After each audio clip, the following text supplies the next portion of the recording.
Did M. Night Shyamalan do it again? Or did he just revert back to his old, horrible filmmaking ways?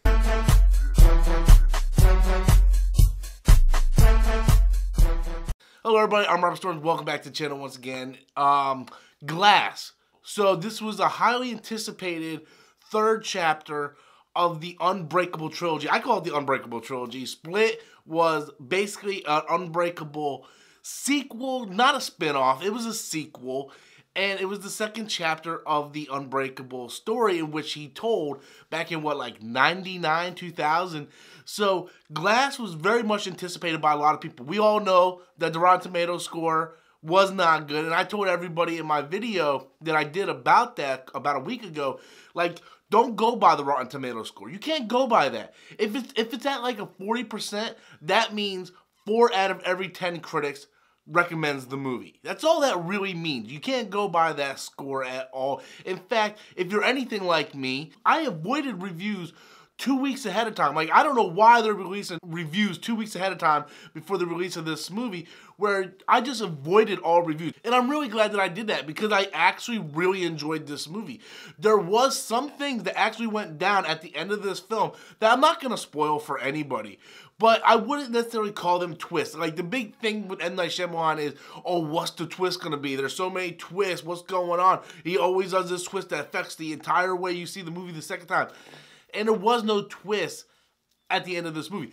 There was like 3 different reveals, but nothing I would say is a twist that would affect the way you watch the movie a second time. And I actually think the way M. Night pulls off these reveals works for the story that he's trying to tell.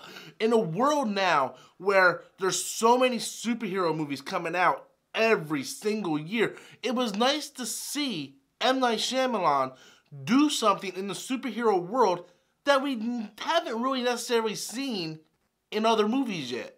Now, for the record, M. Night has said that this is his final chapter in the story.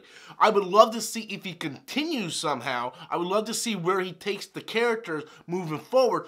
But if this is, in fact, the final chapter in this story, I think it ended really well. I think it was a nice close to the overall trilogy, which I am calling the Unbreakable trilogy. I think a lot of people are pretty much dubbing it. It's like the Unbreakable trilogy.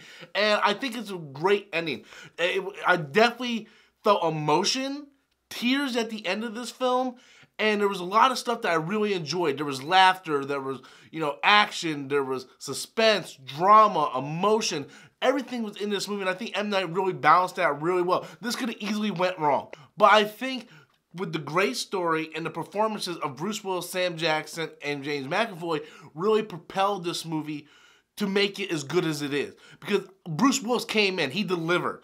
James McAvoy killed it again, just like he did in Split, and Sam Jackson feels just the way he felt back in Unbreakable, and I enjoyed that. I enjoyed that these characters felt like the characters from their previous films.